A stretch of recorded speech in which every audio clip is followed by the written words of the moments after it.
अब हम बात करते हैं उप सरपंच की। सरपंच हमने देख लिया, वार्ड पंच देख लिया, अब उप सरपंच पे आते हैं हम। उप सरपंच का चुनाव थोड़ा सा अलग होता है, उसमें जनता का प्रत्यक्ष योगदान नहीं होता है। देखिए कैसे उप सरपंच का चुनाव, थोड़ा सा आप इसको समझेंगे तो आसान है ये। वैसे उप सरपंच का चुनाव वार्ड पंच, उप सरपंच का चुनाव जितने भी वार्ड पंच हैं, वार्ड पंचों द्वारा बहुमत के आधार पर किया जाता है। वही बहुमत, वही आधे से अधिक बहुमत के आधार पर किया जाता है। सबसे पहली बात तो ये याद रखना है आपको, उप सरपंच का चुनाव जो है वो वार्ड पंच मिलकर के करती है, उसमें जनता प्रत्यक्ष वोट नहीं देती। कैसे, मान लीजिए 12 वार्ड है तो 12 वार्ड पंच हो गए। ये मैं एग्जांपल दे रहा हूं आपको, ध्यान रखना। 12 वार्ड पंच में से 12 वार्ड पंचों ने कहा कि भाई अपने में से कोई एक उप सरपंच बनेगा, लेकिन 2 लोग तैयार हो गए, तो फिर वोटिंग होगी। वोटिंग होगी तो मान लीजिए एक को 7 मिल गया और एक को 5 मिल गया, तो जिसको 7 मिला वो जीत जाएगा। लेकिन सर आपके दिमाग में एक प्रश्न भी आ जाता है कि मान लीजिए दोनों को सर 6-6 मिल गए, फिर क्या 2 उप सरपंच बनेंगे क्या? फिर नहीं बनेंगे। फिर क्या होगा मैं बताता हूं आपको। देखिए, मत बराबर होने की स्थिति में, कब उप सरपंच के चुनाव में, ध्यान रखना, मत बराबर होने की स्थिति में, अगर वोट बराबर हो जाते हैं उप सरपंच के चुनाव में, मत बराबर होने की स्थिति में सरपंच द्वारा, याद रखना, सरपंच द्वारा निर्णायक वोट दिया जाता है।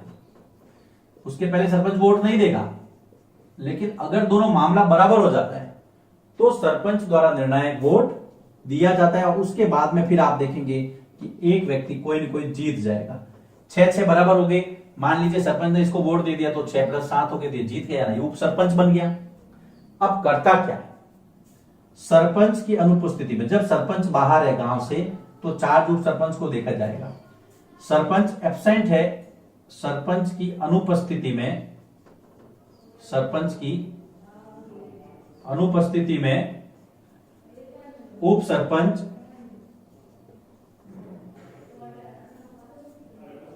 ग्राम पंचायत के कार्य देखता है। उप सरपंच ग्राम पंचायत के कार्यों को देखता है। जब सरपंच नहीं होगा तो उप सरपंच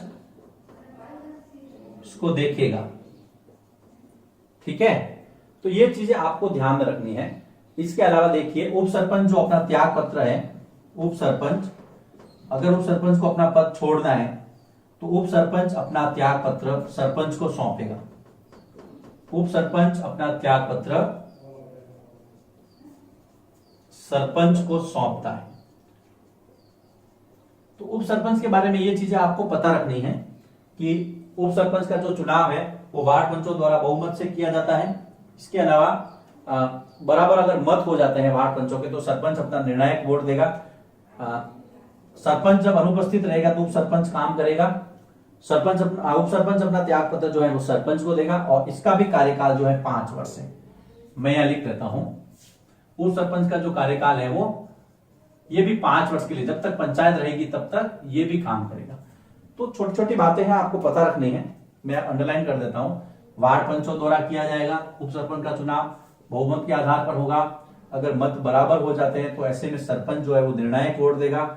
उसके बाद में उप सरपंच इस कार्य ग्राम पंचायत के काम को देखेगा और अपना जो त्याग पत्र है वो सरपंच को सौंपता है। यह है उप सरपंच। छोटा सा टॉपिक है, लिखिए इसको, फिर हम ग्रुप सचिव की ओर आगे बढ़ते हैं।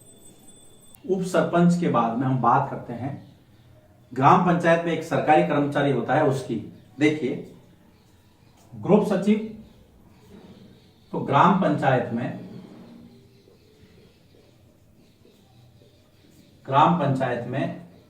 एक सरकारी कर्मचारी होता है।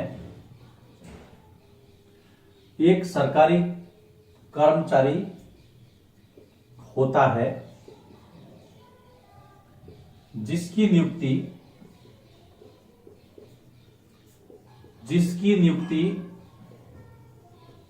कौन करता है? राज्य सरकार करती है। अपने अपने राज्यों में अपने अपने राज्य सरकारें ग्राम सेवकों की नियुक्ति करती है, ग्रुप सचिवों, जिसकी नियुक्ति राज्य सरकार द्वारा की जाती है। बाकी को तो देखो जनता चुनती है, हमने सरपंच को देखा जनता ने चुनाव किया, वार्ड पंच जनता ने चुना, उप सरपंच वार्ड पंचों ने मिलकर चुना, लेकिन यहाँ पर ये जो ग्रुप सचिव है उसकी नियुक्ति राज्य सरकार द्वारा की जाती है। ये इंपॉर्टेंट है, आप इसको ध्यान में रखेंगे। एक सरकारी कर्मचारी है, ये जनप्रतिनिधि नहीं है। सरपंच, वार्ड पंच और उप सरपंच जनप्रतिनिधि, जनता की प्रतिनिधि है, जनता ने वोट दिया है, इसको राज्य सरकार ने नियुक्त किया है। उसको हम क्या कहते हैं, ग्रुप सचिव या ग्राम सेवक, दोनों नाम है इसके, ग्रुप सचिव या ग्राम सेवक कहलाता है, या ग्राम सेवक कहते हैं। यह अपने पद पर, या ग्राम सेवक अपने पद पर, ग्राम सेवक कह दो, ग्रुप सचिव कह दो, है ना, और लोकल भाषा में मुंशी भी कहते हैं लोग इनको। तो ग्राम सेवक अपने पद पर, ग्राम सेवक अपने पद पर सेवानिवृत्ति, जब तक इसका रिटायरमेंट नहीं होता है, जो भी राज्य सरकार ने जो डेट फिक्स की होती है उम्र, जैसे कि 60 साल तक सेवा देगा, तो ग्राम सेवक अपने पद पर रिटायरमेंट की एज तक, मतलब सेवानिवृत्ति की आयु तक, सेवानिवृत्ति की आयु तक बना रहता है, बना रहता है। ये जो है ग्राम सेवक जो है वो ग्राम पंचायत का, ग्राम सेवक ग्राम पंचायत तथा ग्राम सभा का भी सचिव होता है। अब आपको कि सर ये ग्राम सभा क्या, ये तो आपने बताया नहीं, बताऊंगा। ग्रुप सचिव या ग्राम सेवक जो है वो ग्राम पंचायत का भी सेक्रेटरी है, सचिव है, और उसके साथ में ग्राम सभा का भी सचिव होता है, सेक्रेटरी होता है, सारे कामकाज लिखने पढ़ने के वही करता है, का भी सचिव होता है। अब और क्या क्या काम करता है मैं आपको बताता हूं, लेकिन एक बार फिर से देख लेते हैं इसको।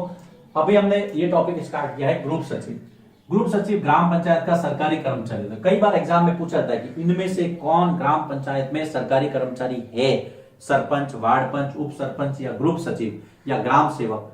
तो आपको ग्राम सेवक पर टिक करना है। इसकी नियुक्ति राज्य सरकार करती है और ये अपने पद पर सेवानिवृत्ति, रिटायरमेंट की एज तक बना रहता है। इसका 5 साल से कोई लेना देना नहीं है। सरपंच बदलते रहेंगे, वार्ड पंच बदलते रहेंगे, लेकिन ये जो ग्रुप सचिव है वो अपने पद पर सेवा देता रहेगा। इसका ट्रांसफर भी हो सकता है, एक पंचायत से दूसरी पंचायत में, दूसरी से तीसरी में इसका ट्रांसफर किया जा सकता है। और इसका ट्रांसफर करता है बीडीओ, जिसका हमने पहले जिक्र किया था ना वो।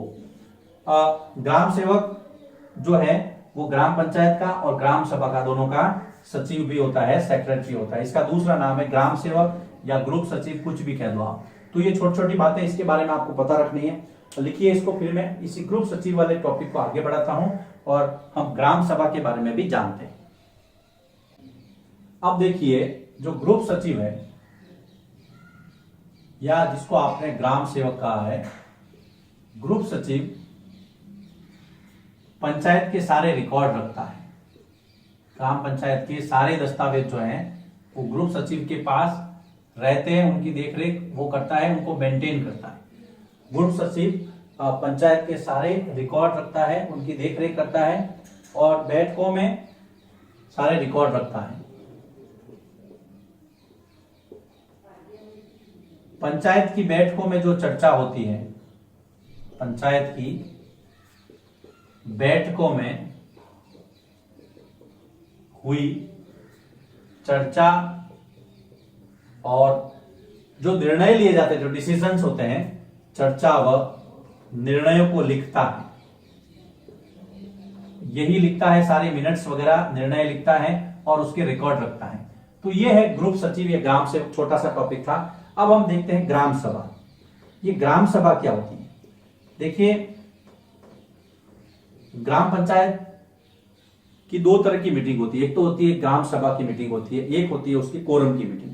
लेकिन ग्राम सभा का सदस्य वो है, ग्राम सभा का सदस्य कौन हो सकता है? ये प्रश्न कई बार आता है कि ग्राम सभा का सदस्य कौन हो सकता है। तो ग्राम सभा का सदस्य वो है, सबसे पहली शर्त, जिसकी उम्र 18 वर्ष से अधिक हो। जिसकी उम्र 18 या इससे अधिक हो, 18 वर्ष समझना आप इसको, सबसे पहली बात तो ये। दूसरा, 18 साल का है, उससे अधिक हो, इसका नाम, जिसका नाम या इसका नाम जिसका लिख देता हूं मैं, जिसका नाम गांव की मतदाता सूची में हो, वोटर लिस्ट में होना चाहिए, मतदाता सूची में। देखिए कई बार क्या होता है, आप 18 साल के हो भी जाते हैं लेकिन आप क्या करते हैं कि वोटर लिस्ट में नाम नहीं जुड़वाते हैं, तो फिर आप जो है ग्राम सभा के सदस्य नहीं बन पाएंगे। तीसरा, वोट देने का अधिकार भी हो उसको, वोट देने का अधिकार हो। मान लीजिए आप किसी गांव में दुकान चलाते हैं, वहां उस गांव के वो मेंबर नहीं है, उस गांव की वोटर लिस्ट में आपका नाम नहीं, आप ग्राम सभा के सदस्य नहीं हो सकते। वहां आप उसी गांव के 18 साल के, लेकिन आपने वोटर लिस्ट में नाम नहीं जुड़वाया तो भी आप उसके सदस्य नहीं हो सकते। इसलिए कहा है कि भाई पहले तो उम्र 18 से ज्यादा, दूसरा आपका नाम वोटर लिस्ट में होना चाहिए, तीसरा वोट देने का आपके पास राइट होना चाहिए। अगर ये तीनों चीजें आपके पास है, आप ग्राम सभा के मेंबर है, आप पंचायत की बैठकों में भाग ले सकते हैं जब ग्राम सभा का आयोजन किया जाता है। और इसकी जो सारी जो मिनट्स वगैरह है वो कौन लिखेगा, वो ग्राम सेवक या जिसको आप ग्रुप सचिव कहते हैं वो लिखेगा। तो ये ग्राम सभा के बारे में आपको फैक्ट्स पता रखने हैं, ग्रुप सचिव के बारे में मैंने आपको बता दिया। अब हम बात करते हैं कि ग्राम पंचायत के काम क्या है, क्या क्या काम करती है ग्राम पंचायत, समझते हैं इसको। लेकिन उसके पहले लिख लीजिए इसको, ग्राम पंचायत के गठन, उनके अधिकारी पदाधिकारियों की चर्चा के बाद में अब हम बात करते हैं कि पंचायत काम क्या करती है। तो आपके गांव में भी आप देख सकते हैं ग्राम पंचायत के काम को, लेकिन हम इसको यहां समझने की कोशिश करते हैं। सबसे पहला ये जो काम है ग्राम पंचायत का काम क्या है कि ग्राम पंचायत क्षेत्र में आने वाले ग्राम पंचायत क्षेत्र के गांवों का विकास करना। सबसे पहली तो बात यह है, देखिए मान लीजिए कोई पंचायत है, वहां पे एक ही गांव है, किसी के अंदर 4 गांव आते हैं, किसी में 3 गांव आते हैं, कोई 2 गांवों की एक पंचायत है। उस क्षेत्र में जितने भी गांव आते हैं सभी का विकास करना। अब विकास कैसे, किन किन क्षेत्रों में, तो देखिए सड़क, बिजली, पानी, साफ सफाई, नालियों का निर्माण, ड्रेनेज सिस्टम पानी जाने के लिए, नालियों का निर्माण व रखरखाव, नालियों का निर्माण व रखरखाव जैसे कार्य करना, रखरखाव जैसे कार्य करना, ये दूसरी जो है महत्वपूर्ण काम है। तीसरा हम इसके अंदर ले सकते हैं शिक्षा और चिकित्सा, पढ़ाई से संबंधित और दवाई से संबंधित। तो देखिए अस्पताल तथा विद्यालय या स्कूल, अस्पताल तथा स्कूल या विद्यालय, अस्पताल तथा स्कूल की व्यवस्था करवाना पंचायत हेडक्वार्टर पर। अगर अच्छे से आप हॉस्पिटल नहीं है तो सरकार से डिमांड करना कि भाई हमारे यहाँ हॉस्पिटल होना चाहिए, स्कूल नहीं है तो सरकार को बोलना। इस तरह से आपको लीड लेना है वहां पर गांव के लिए।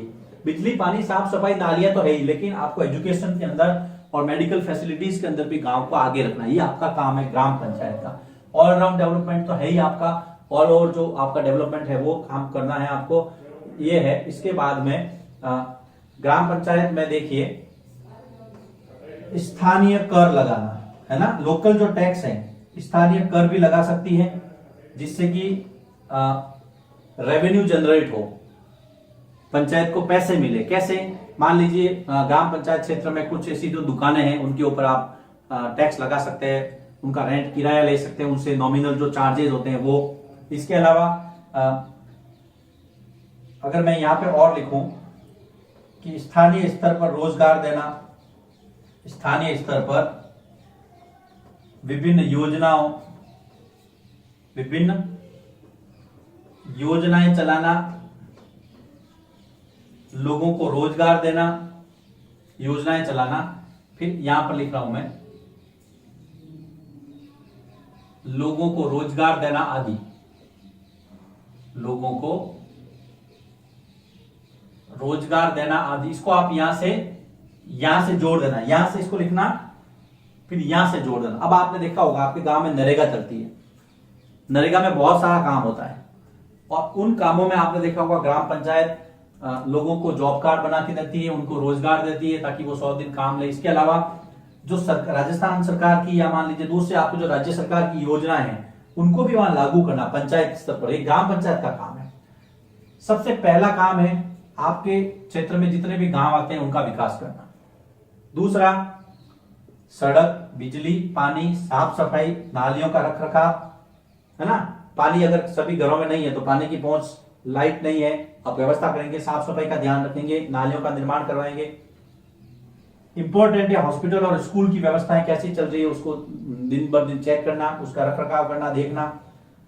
लोकल टैक्स आप लगा सकते हैं, छोटे मोटे, जैसे मान लीजिए ठेले वाले हैं, रौली वाले हैं, या मान लो पंचायत की दुकानें बनी हुई तो वहां से आप उनसे नॉमिनल जो किराया है वो वसूल करके पंचायत की आय को बढ़ा सकते हैं।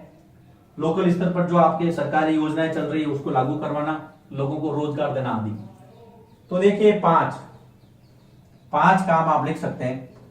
यहां पे थोड़ा प्रश्न कि अगर प्रकृति भी बदल जाए तो आप चिंता मत कीजिए। मान लीजिए अगर आपको सीधा प्रश्न पूछे ग्राम पंचायत के काम बताइए तो आप ऐसा लिख सकते हैं। लेकिन यदि आपको ऐसे पूछ लिया कि यदि आप किसी गांव के सरपंच होते तो आप क्या काम करते, तो आपको यही लिखना है। बस आपको उसका थोड़ा सा टोन चेंज कर देना कि मैं ग्राम पंचायत क्षेत्र में आने वाले सभी लोगों के सभी गांवों का विकास करवाता, मैं सड़क, बिजली, पानी, साफ सफाई, नालियों का निर्माण, रख रखाव जैसे काम करता, मैं अस्पताल और स्कूल की व्यवस्थाएं करवाता, मैं स्थानीय कर लगाता। इस तरह से ये सारे काम आपको याद रखने, लिखने, नोट्स बनाने हैं। ग्राम पंचायत के कार्यों को बहुत अच्छी तरह से आप 5 बिंदु में इस टॉपिक के अनुसार समेट सकते हैं। अब हम आगे बढ़ते हैं, लिखिए इसको।